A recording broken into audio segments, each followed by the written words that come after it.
We're back. Only And Ocean 12 found a minutes block. late. That's okay. Ocean did find a Casual late block. Friday. Ocean found a But we block. made it. We We're made it sick before and the tired. cutoff. Did you ever? Because you did go. Wait, to what do you mean we college, made so it how before much the shit- cutoff? So, did you ever have an instance in college where like you showed up to class and then like the professor, No. the TA, the No. class, show up? Dude, I remember like it was Yeah. maybe my second week of freshman year. My statistics TA was almost 20 minutes late to the actual like small group lecture, and like it. I'm a freshman. I'm 2 weeks into college, and there are like some juniors and even some seniors in this class, and we're like, "No, we can leave. It's been 15 minutes. Like we can leave right now." And I fuck nerd, like no, legally refuse to we get can up. leave. And they're like legally in high Like, school we it's refuse to 15 get up. A minutes, but couple in other college. Well, dude, in high school, it was like it didn't matter. Like you're not leaving the classroom. You know what I mean? Like, oh, your teacher's like, well, they're just gonna send some teacher with a free period to like babysit you for the next however long this You class never had session that. is. There's always some kid who starts legally saying that you're allowed to leave. He's like, no, we can go home. No, I'm no. leaving. Oh, dude. There's no teacher. So at my high school, at least, the rule was that when you're 18 years old, you could sign yourself out. But the district had a thing where it was like you're only allowed to sign yourself out 3 times a semester. But it wasn't my year; it was the year ahead of me. Some kid like literally went all the way to the superintendent and fought them on it, and essentially established it was like there's no legal ground for you to say that we can only leave class 3 times or sign ourselves out 3 times. So he got it changed for himself only to be able to sign himself out as much as he wanted senior year once he turned 18. The hack is Yeah. to take college classes in high school, because then they have to give you you have to leave campus to go to the university or the community college that you're taking classes at, and then you just don't come back. Giant nerd. And my mom being my mom, Yeah. I did take college classes, but I signed up like the night classes. And then of course, after like a month, not enough people signed up. So then the class got canceled. And there was like a requirement for the specific type of high school degree that I wanted. And I like had to like petition. I was like, I tried to take the class, but then like they canceled it. So you have to give me credit for taking the class. And that worked. Yeah. I got suspended in high school for leaving the campus for lunch. I was like, I'm not really into this. Let's get some food somewhere. I also got in trouble for that, but my school, they didn't want to suspend you because, and it was explained to me later on, like the same reason as to why they wanted you to sign out 3 times. So every absence they have to submit to the state, they lose funding for every day a kid missed school. So like my high school, that's why you get in schools, right? Caught. Exactly. And so so like what happened to me was I got caught literally going Subway, and they like pulled up. They're like, we saw you at Subway, like you can deny it or you could just like whatever. Stupid thing. I should have denied it and been like, my dad had my car today. It wasn't me. And they gave me in school suspension or in school detention, but it's not after school detention like you see in the TV shows. It was before school detention. I had to show up. The only year I didn't have a 0 period, and I remember showing up at 7 a.m. and I was like, oh, I get a parking spot. All right, this is cool. I can do my homework in here. Oh, sick. Can I get detention more this semester? Dude, I remember I got suspended.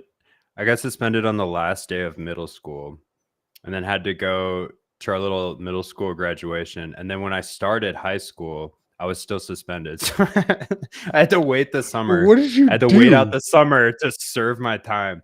We'll talk about it offline. But okay, so you actually did something was not you good to admit was wrong. No, it was right. It was completely right. Oh, it was right. Well, speaking of, it felt so wrong, but it was so right, dude. Our producer Tino did bring to my attention that today is a very important day. For those of you, just like Alex and I were unaware when we woke up this morning, today marks, was it 68 years? Is that right, Tino? 68 years since Rosa Parks said, F the state, read between the lines, F the state, and refused to stand up and sit in the back of the bus. Look, whether you agree with that or not, whether you are triggered at the thought of I don't know how many people out there disagree I don't really with care. Yeah. I don't think there's very many anti-Rosa Parks people. Hang on. If you don't think that Rosa Parks standing up to the state was not her running so you could sit here and shit post on Twitter, sir. But in all seriousness, it is a stark reminder of, the different ways we have seen citizens of this country stand and fight against the state. A healthy reminder that none of these rules make sense, and they don't make sense to you. You have every right to stand against them. Except for don't kill people. Well, let's not be stupid. Civil disobedience. It's getting there, man. It's getting freaky out there. I can't wait to take some time off and get off the old Twitter, man. It's just too much. I almost texted you today saying I want to sleep more. That's a different problem. That's not what I'm talking about. I just want to sleep more. No, we're here. We're Friday. We made it. Ocean found a block. We're very excited. If they found a block, if everyone had equal hash power in their pool, they don't. But just imagine 300 odd participants. I think they would each get about $1 million. What? I also have $1 million cash just in a pile right there in this reality you're talking about, where every miner has the same hash rate. Okay. So every while we're thinking of, I mean, look, if you want to, we're thinking in hypotheticals. Describe a communist, right? But you're describing a communist mining operation. Nope. Everyone has the same hash power. Nope. I was just doing a little fun fact. You can't doing a little fun fact. In this hypothetical, Q has no money. It's very close to reality here. We live in communist China. Communist China took over the world, and communism is the number one thing in the world. But continue. Well, if you just divide the block subsidy and the little bit of fees they scooped on that block they found, 6.53 something Bitcoin, by 305 or 6 participants, everyone would get about 0.02 Bitcoin. So it is actually a pretty fat payday if you're using Ocean. Super excited for them. Very fun times. There's a lot of also, I have to correct something. I misspoke on the last pod. On their miner dashboard, their website wasn't rendering the correct pages for usage stats. It's still not. So I super underestimated the amount of people using the pool. We got the hash rate right. The hash rate is now grown to about 258 petahashes per second. But the pool itself, if you go to their dashboard, dude, there's endless pages of users here. We've got 305.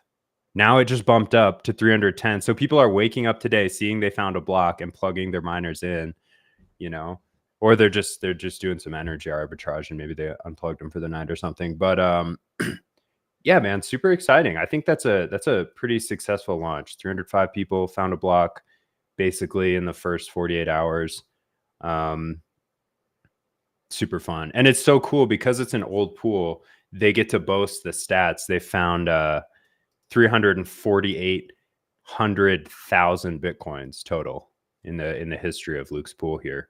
There's a lot of controversy around them and a lot of kind of little Twitter spats going on. I don't really lean heavily on one side or the other around Ocean about this. I just have some genuine questions. So I know that Luke's implemented Knots, and I think Knots doesn't parse transactions past op false.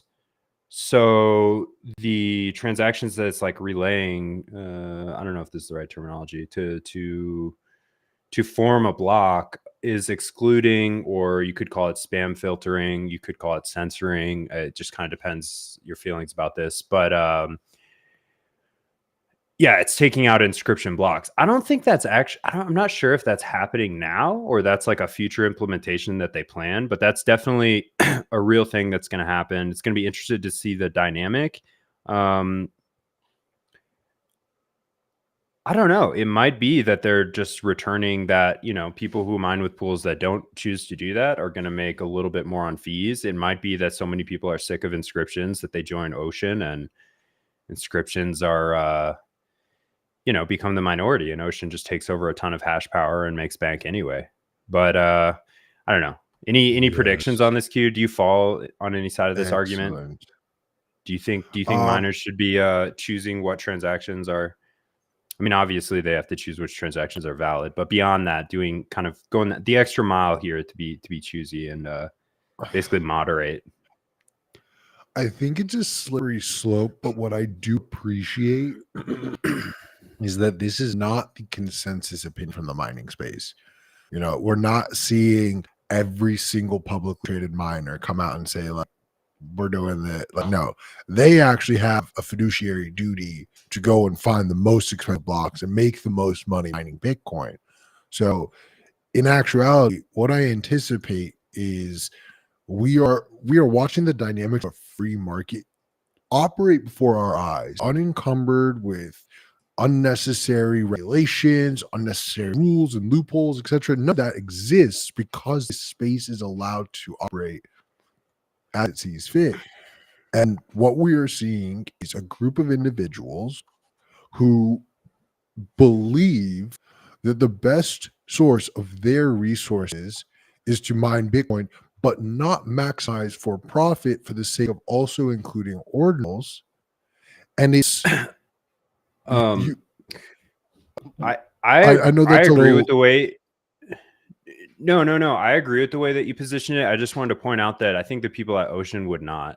I don't think I've seen them say online that they're not censoring or no. They're not foregoing profits by no. They don't call it censorship. They call it spam filtering, which is fine. That totally makes sense from that purview. But they're saying they're not leaving money on the table, basically. Like Giacomo's claim is actually that the amount of fees from inscription, and I don't agree with this, the amount of fees from inscriptions are negligible. I don't agree with this at all. The fees are huge. They're sometimes they equal the block reward itself, the block subsidy itself. Well, the problem is he's pointing to he's pointing to Lux or off-band transactions. Okay, go ahead.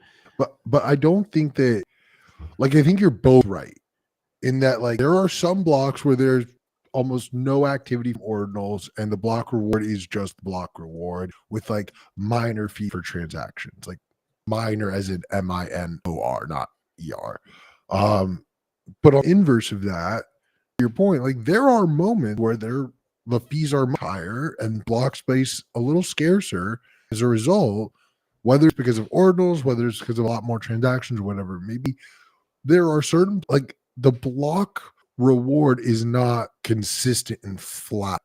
It fluctuates based on what's going on. And so that's kind of why I say, the like, subsidy remains flat, right, for about 4 years. Right. Well, right. The literal block reward will remain flat for this epoch, but the minor fees that we are paying for the transactions, the transaction fees, those will fluctuate and still go to the miner who mines that block. That fee shifts based on fluctuations on demand. Yeah. So yeah, that's market dynamic. There are moments it's up across the board. Demand. It's up across the board because of the demand from inscriptions in BRC20. No, but in general, it's safe to say, I mean, you can look on chain and see that it's higher than it would be if inscriptions didn't exist. So I'm not commenting on whether that's a good or a bad thing, but my stance on this generally, I guess, to put it out there, is I don't really want to tell people how to use their Bitcoin. I don't see this as an attack on Bitcoin. I see this as people kind of enjoying their freedom. And yeah, there's definitely scammers in there. There's definitely scam projects in there. But Bitcoin's for enemies, and their use of it doesn't inhibit my use of it at all, really. Because we're going to face this problem sooner or later anyway. I'm not this this idea that we need to somehow artificially suppress block space demand and fee rates so that people can open more Lightning channels to scale to global adoption. Is just, you're getting way ahead of yourself there. Lightning's not ready for that. And this was already a problem. Like this, it's good that block space is scarce. Like that's a commodity, and it just, I think we take it for granted and we fail to recognize it sometimes, especially like, I'm not saying early adopters don't understand this, but you get into a low fee rate environment for a long time and your transactions are settling after, 10 minutes. So you get used to that.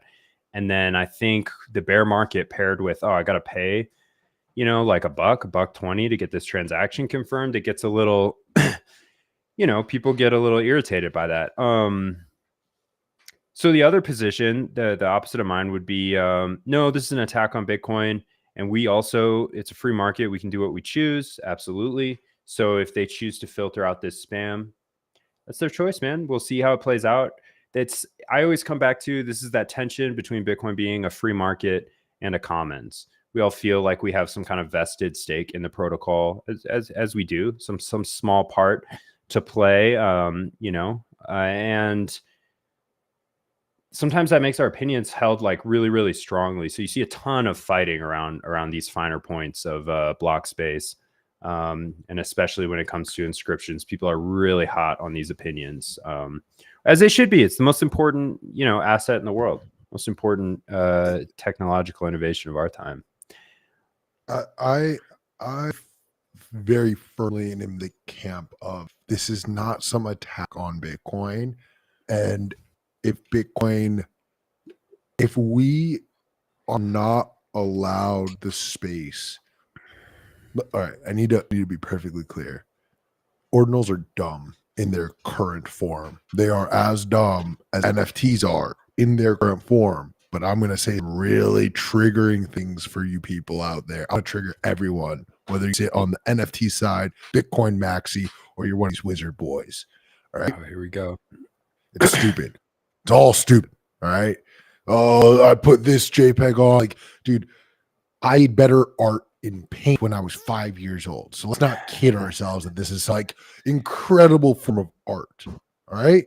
However, we need the space to iterate, to try new things and experiment and see what this technology is capable of doing.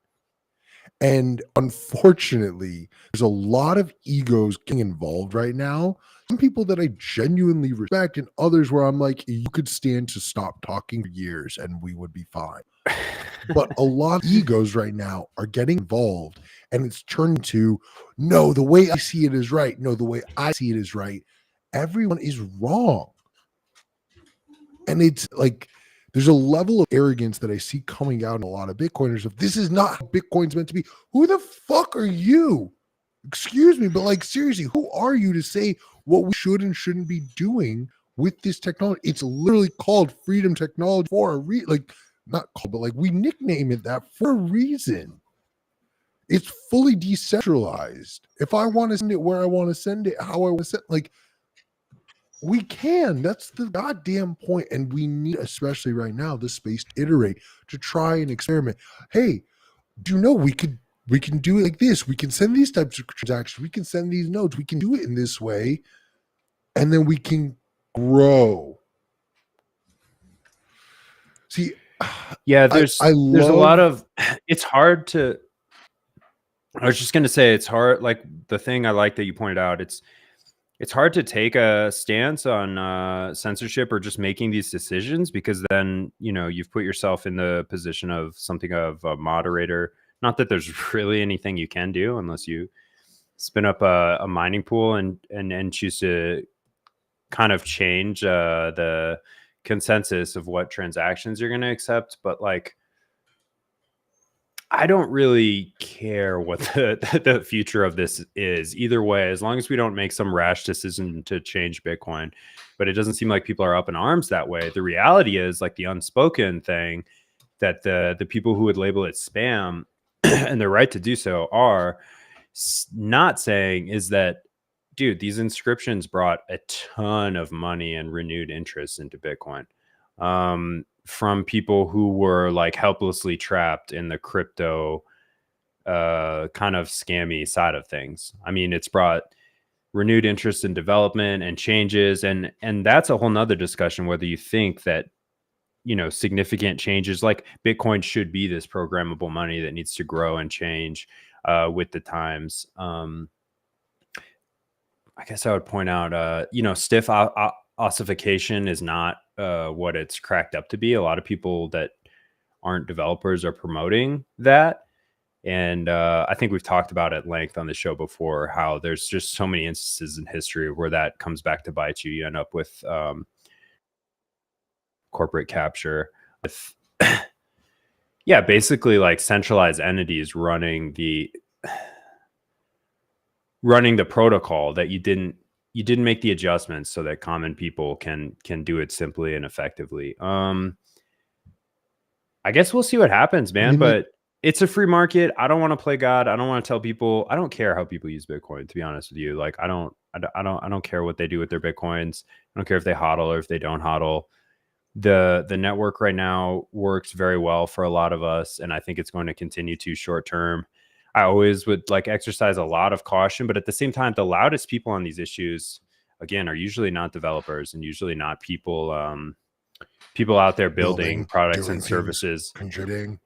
Yeah, and I don't want to be just like another one of those annoying voices. So like my take on this is like, let's see what happens. More competition's good for everybody.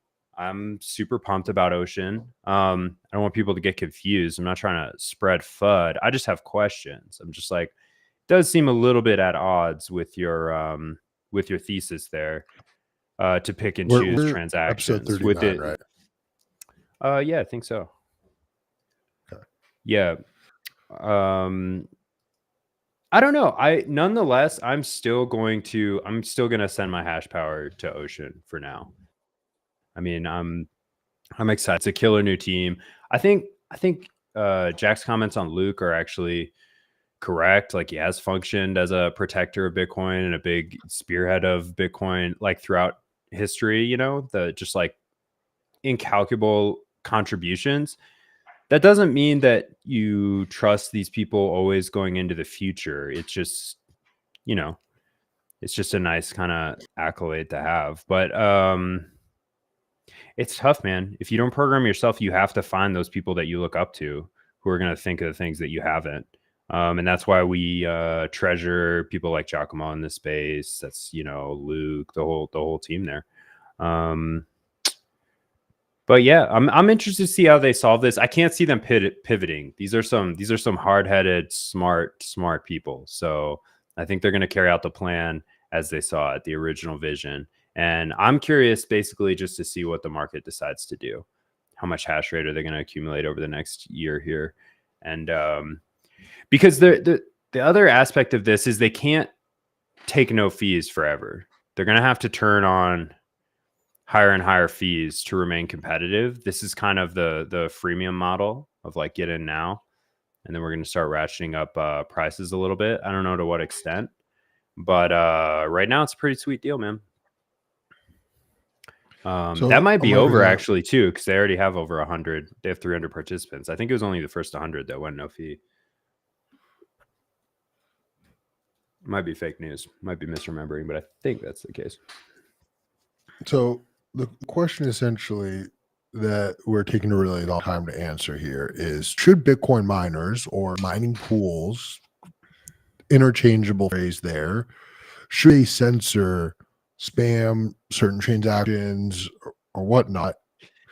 And the simplified answer, in my opinion, is should all of them adhere to the same ethos, principles, values? No. That is a dangerous thing, in my opinion. And I think what we are witnessing is the free market dynamics. You're allowed to pick what pool you see fit and what pool you want to participate in as a result. Yeah. So I think any criticisms of this decision are very short-sighted. They are they lead to too much homogeny in this space, and that's not what we need, especially not right now. Like, we need a difference of opinions. We need different products that cater to different people. You need stuff that is, a little bit more decentralized, and you need stuff that's a little bit more custodial. We need a balance of the products, but I think there's too many Bitcoiners that are a little too sensitive of this idea of like, well, if you're not this, and this, and you don't deserve Bitcoin. And you don't get to decide who interacts with Bitcoin, unfortunately. Like, if someone wants to interact with Bitcoin, they can. I think there's a lot of PTSD here, like coming back from the block size war, and like existential fear about the future of Bitcoin. Like, I understand why people get upset, and this is an important battleground for them.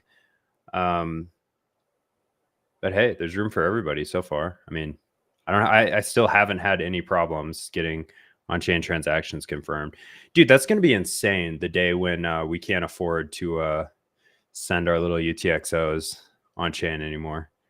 That's going to be insane.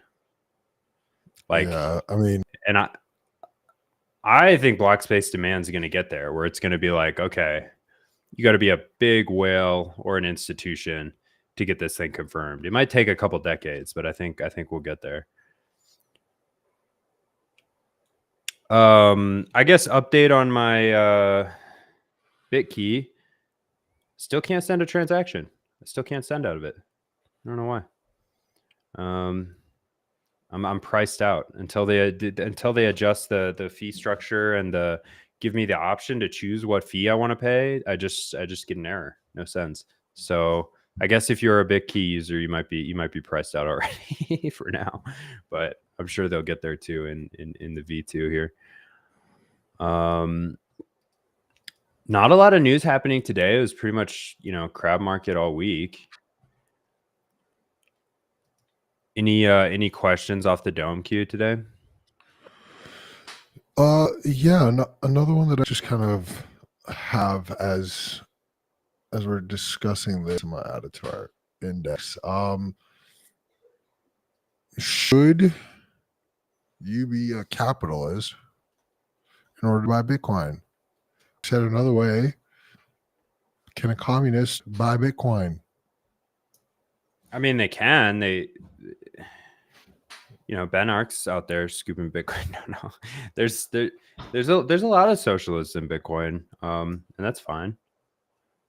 I'm never gonna be put in that position where I can say who can or should not be using Bitcoin. I think it'd be good for them. I think a little bit just the exercise of using it, custodying it will help you understand so much more about incentives and the world and money.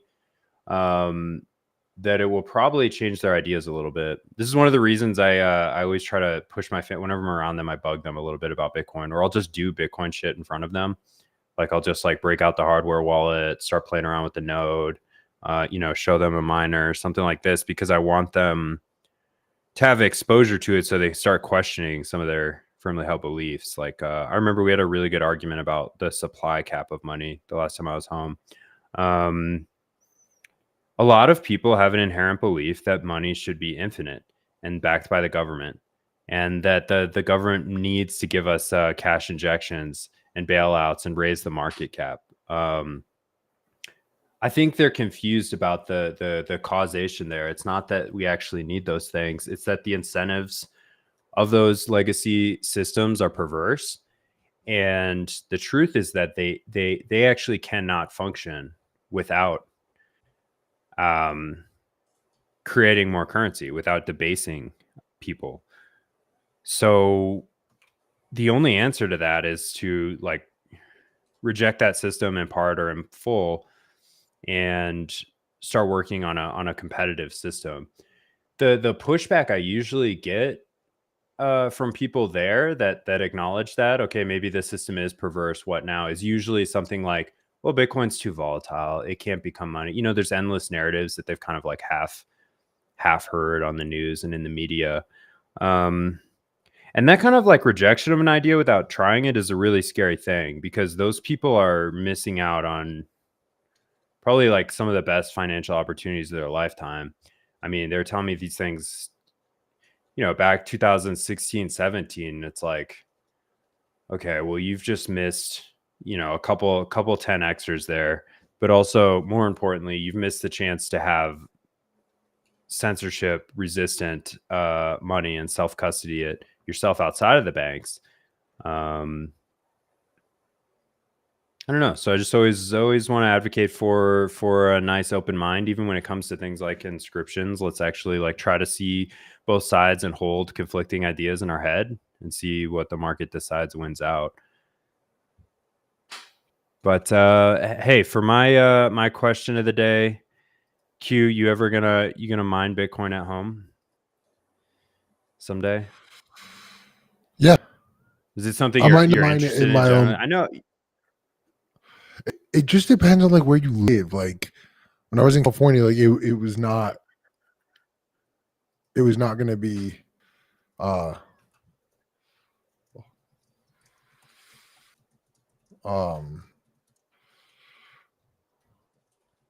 like it's not economically efficient or feasible to do it. So it kind of depends. If you in my opinion, you shouldn't force yourself to do it for the sake of I want to do it at home.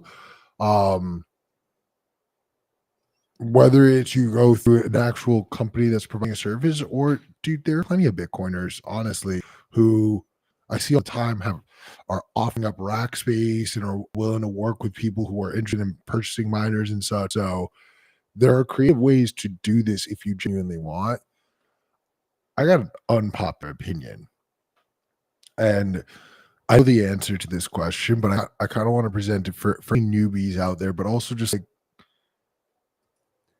genuinely, block reward's going to get cut in half, estimates in April, and then it'll get cut in half again and again and again and again forever until eventually there's no more actual block reward in the process mining. Do you believe that Bitcoin miners will be more or less profitable in a future where their block reward is less than 1 Bitcoin? More. The on-chain settlement's just so valuable, dude. I mean, think about doing any transaction with the bank. I got a situation right now where I have a wire. It was sent to a bank account, sent many wires there before. Suddenly the intermediary stopped doing business with this bank. It's like a neobank, stopped doing business with this bank. There might have been an email sent, but like we didn't know it was supposed to take place. They might have notified me, but it doesn't count. They might have notified me, but I didn't read that shit. And no, I triple checked. It was actually the receiving party that failed to do their diligence, because I sent this thing out. I asked like 4 times, like calling on the phone, like, are you sure if we get it by this date? Anyway, the wires like vanished. There's nothing. There's no one that can help you trace it. There's no estimate as to when it will be returned. Obviously, there's no final settlement there. And it just reminds me of my thesis that like people talk about final settlement in banks.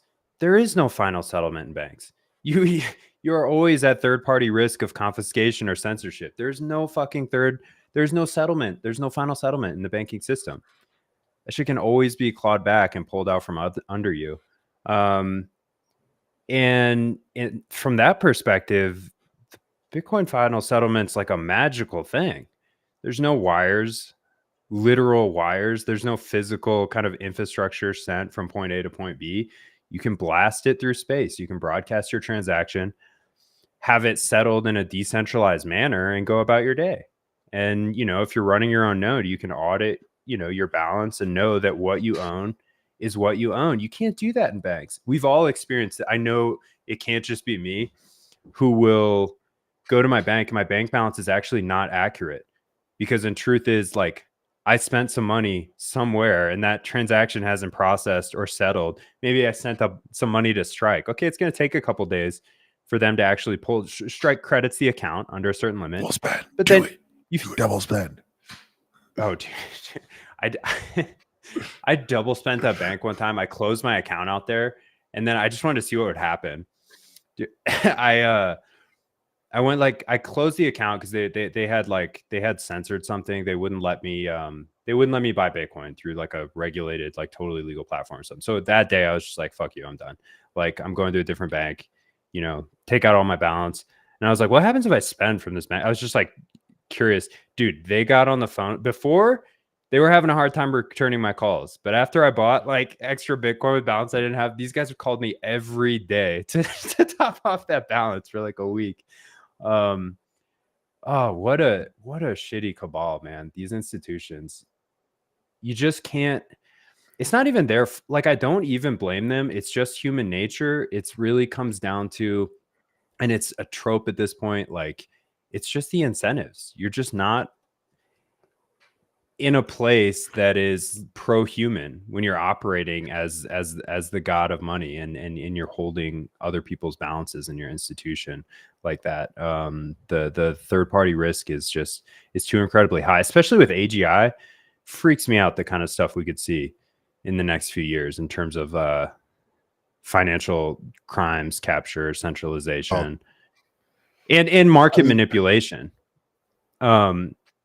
Dude, I'm really excited. I'm trying to bring Nick Bostrom to the next Bitcoin conference. Have you ever read anything by this guy? I gotta send you a book, man. This is the guy who send me a book, Miz.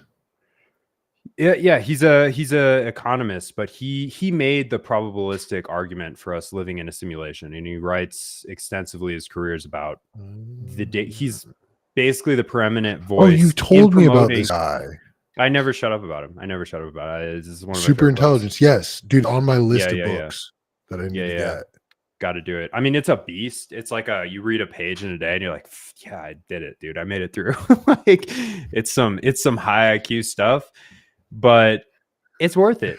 I mean, he lays it all out there, and he talks a lot about AI malfunctions that have triggered all kinds of crazy market crashes in the past. And he also talks about the incentive structure for AI going into the future, because the problem, as I think we've argued about at length on this show, is not even what our best, like with our best programmers' intentions, there's still unpredictable results that can come. That's something that has, if leagues smarter than you can start to sort of backdoor itself and come up with plans or copy data perfectly without alerting you that it did it, and kind of escape the black box there. Anyway, I'm going on a rant. This guy's cool. I think that Bitcoin could potentially be used to incentivize machine intelligence to accrete goals and sub goals. Sounds like, okay, who the fuck cares? So what? But actually, that's the only way to put quote unquote guardrails on these systems. You have to find a common ground. You have to find a shared interest. And I think a system that's far smarter than us would recognize the fiat system is not valuable, and that money's trash and worthless and debased quickly. And even artificial general intelligence would be at risk of being rugged by that system. So I think it would prefer to be incentivized by Bitcoin. And it can't really, I mean, it can cheat in certain ways, like on like a scummy, like scammy human level, but it can't cheat the whole network. What it could do, one threat vector, is something like inscriptions, under the radar, something new to the protocol, kind of psyop its way into getting people to react to change Bitcoin in some kind of way. This is some really, really paranoid stuff, but it's an attack vector. I believe like the two only like real existential attack vectors for Bitcoin that actually concern me a little bit are, price suppression. Okay, that one doesn't concern me that much, but we see it all the time. It's the easiest attack point is Bitcoin's price. That's where you're going to see nation states come after it, institutions trying to manipulate it. But the other one is just psychological. It's a rough consensus algorithm. So, therefore, if you can change the hearts and minds of enough people, in theory, you could push through some kind of change to the network that's going to have adverse effects down the line, depending on your perspective. So, yeah, that's all the more reason it's like all eyes on the on the open source protocol here. What changes are being introduced? Who's introducing them? Why? This skepticism and paranoia is very, very important, and we need it. And we have to proceed with caution. But I don't have any right answers. I'm not the one to tell you how changes should even be introduced in Bitcoin. There's debate around that too. It's complicated, right? It's tough, but optimistic, man. That was a long rant about a lot of different things. What else we got? I was gonna say, I forgot what the question was, and then I was like, oh yeah, will Bitcoin miners be more or less profitable? Yeah, actually, I had a good comment from Bitcoins out here. Bitcoin says when Stratum v2 is implemented, you could have participants in the same pool censoring OFAC inscriptions and nothing. I don't know for a fact if that's true. I'm not saying you're wrong. I just don't know. Is that the case? That would be interesting. No, he's literally saying you're wrong, Bitcoins. You should hop off of his Zapdos stream and come on over to mine. Do you have a the Bitcoin Q&A one, man? Okay, yeah. Let me check. What did he give other comments there? Is he commenting there about this? Because my question is, okay, but if the pool's running on knots, it's just not relaying anything past op false. I mean, when they implement this to the miners themselves. So how does Stratum v2 route around that? And I don't know the answer. Obviously, I don't know what I'm talking about. So that's just a question for the audience there. Really something I got to look into for tomorrow or Monday. At least you can admit that. I'm not coming on tomorrow. That's a you thing. Yeah.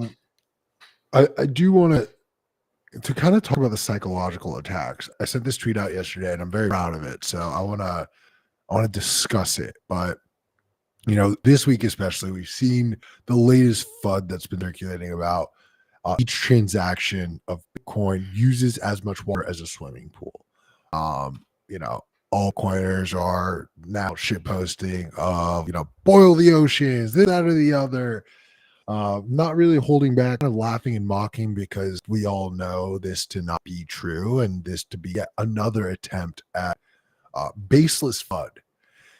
But what I think is really telling is the fact that the attack in this moment in time, December 1st, 2023, the year of our Lord, or your Lord, not my Lord.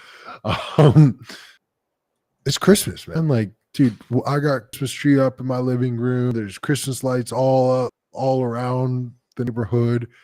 And look, whenever we had heard the Bitcoin mine uses more electricity than Sweden, uses more electricity than Argentina, blah, blah, blah, Bitcoiners would rally around, and we were the one posting about how, well, Bitcoin mining doesn't use as much electricity as all the Christmas lights that you guys put on for the month of December.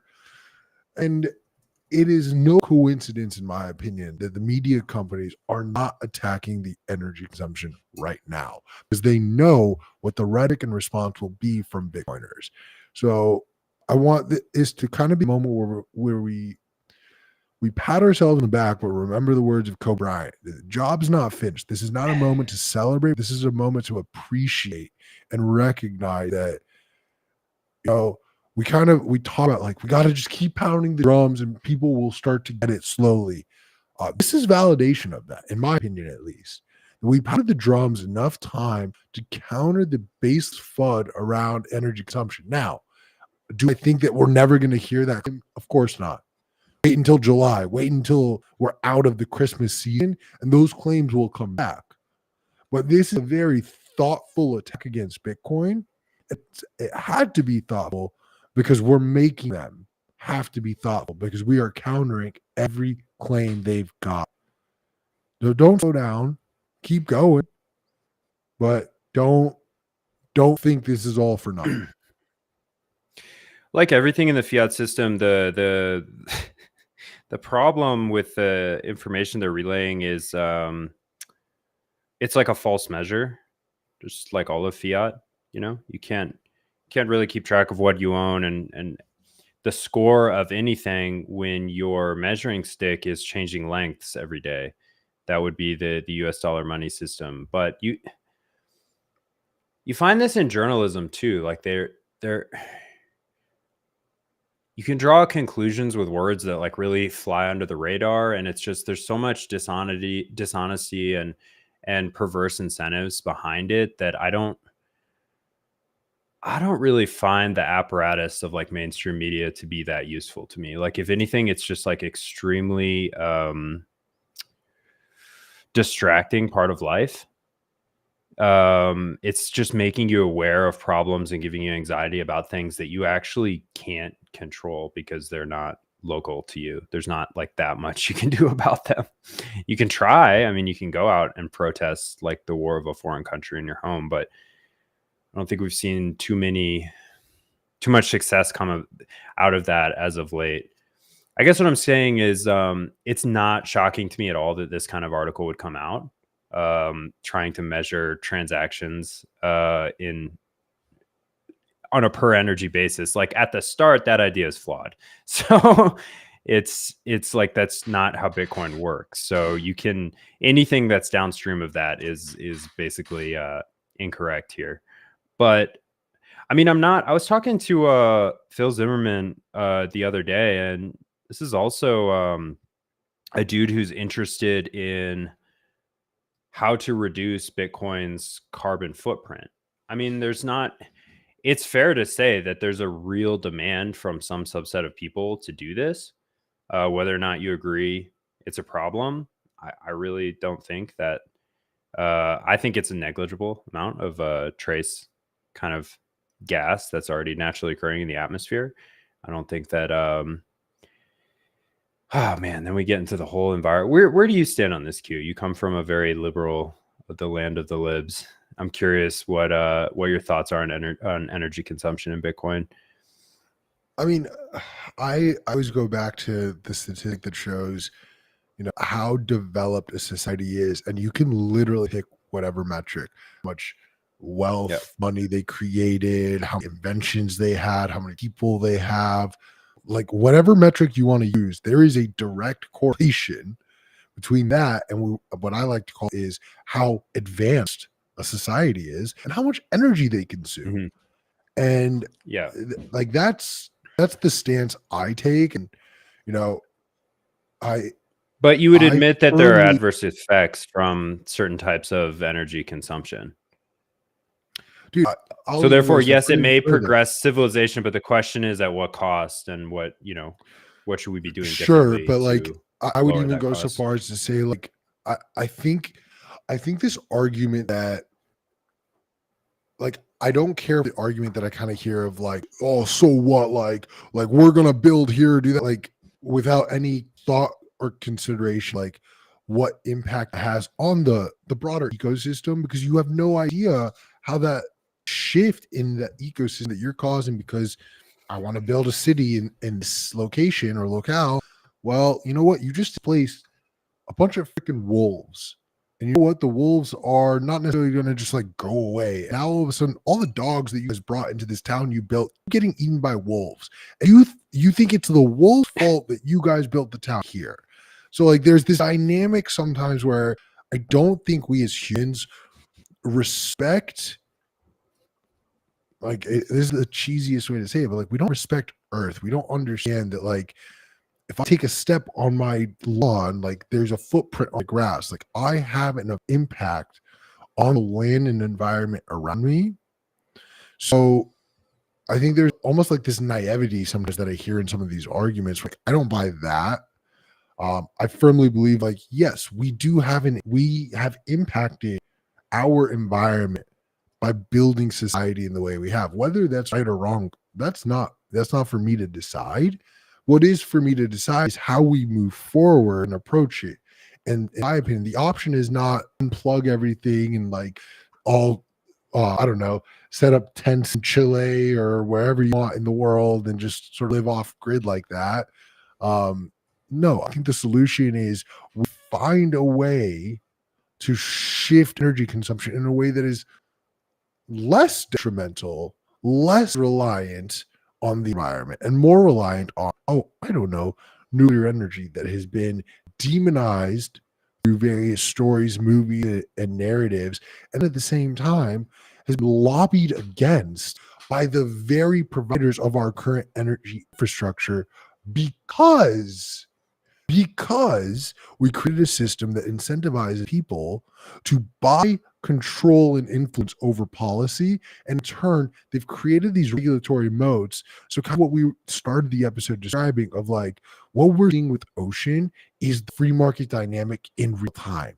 If you don't want to opt into the way they want to mine Bitcoin, there are other pools readily available for you to go and mine with, and that's free market dynamics.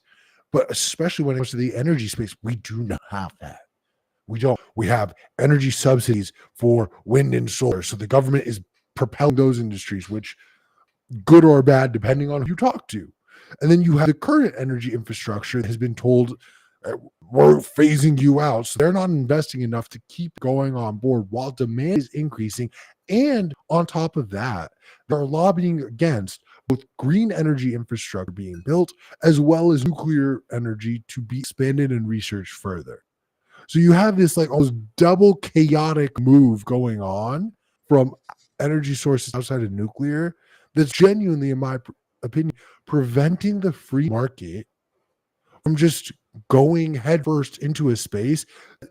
When you talk to rational, intelligent people, in my opinion, the consensus is we need to figure out quickly how to switch our energy infrastructure to full-blown nuclear.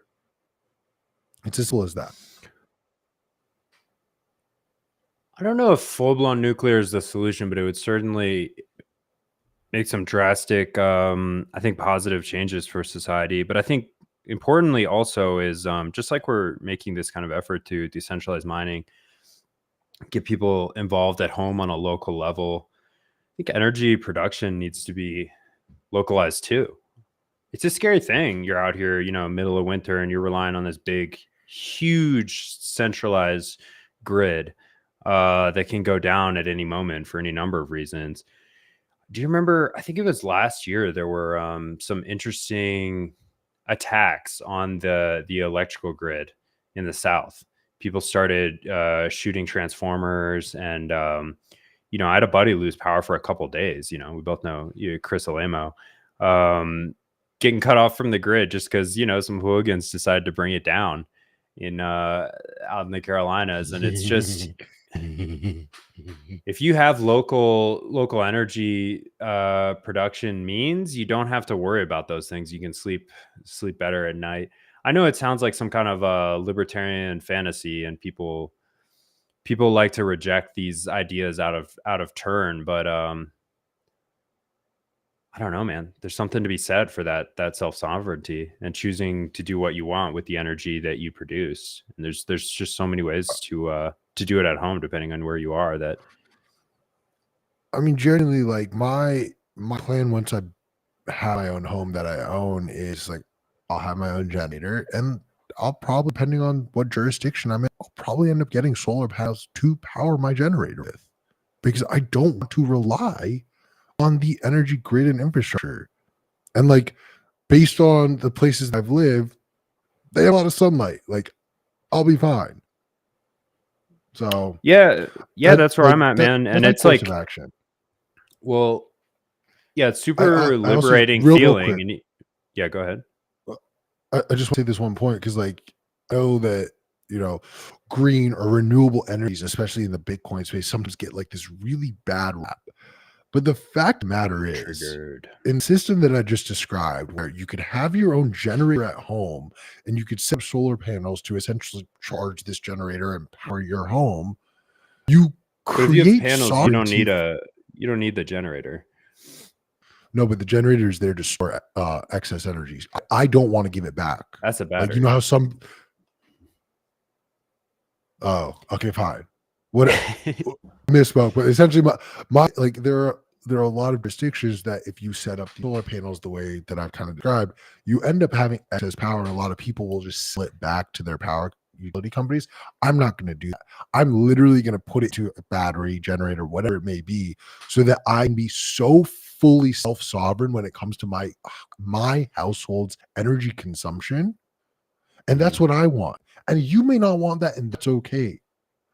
But like shit on people because they want to use solar energy to, like, man, go get a hobby. Get off social media.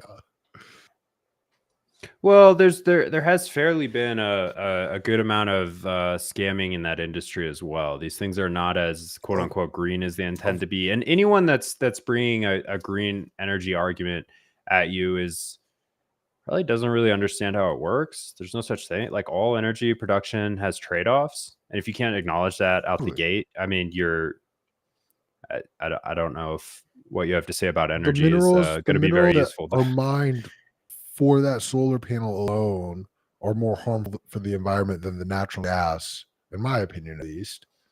The natural gas that would be burned or used to allow me to turn on my electricity in my home. So it's just, what are you willing to live with? But it's also like there's a lot of crossover between these people and like vegans who also want to reduce harmful effects on their environment, but fail to specify what environment means. This is one of the few times I agree with Jordan Peterson. Like, when you're talking about the environment, what the fuck are you talking about? Because everything we do has trade-offs. If you're gonna eat vegan, you're going to contribute to like a local environment somewhere's animal holocaust, because I'm sorry, if you've never baled hay before or like worked in a field, it completely obliterates like the natural systems there. Yeah, it creates new ones. There's trade-offs at every level, and I don't really understand how people think they can get kind of a free lunch by just subscribing to some ideology that feels warm and nice and not harmful. It's just like a really good marketing campaign by the government, and maybe a psyop by China to weaken us, but that's another story. I kind of like, everything you said is accurate, especially as it pertains to the trade-offs. But I unfortunately think where we are as a society, and we've definitely seen this over the last 4 or 5 years, more than ever, but along the way, we kind of like given up certain things we should be thinking critically about, and we kind of are like, well, that business handles this for us, and like, I trust them, and the government's going to handle this, and they trust them, and et cetera, et cetera. We've essentially like started just like blindly trusting a lot of institutions that don't deserve our trust.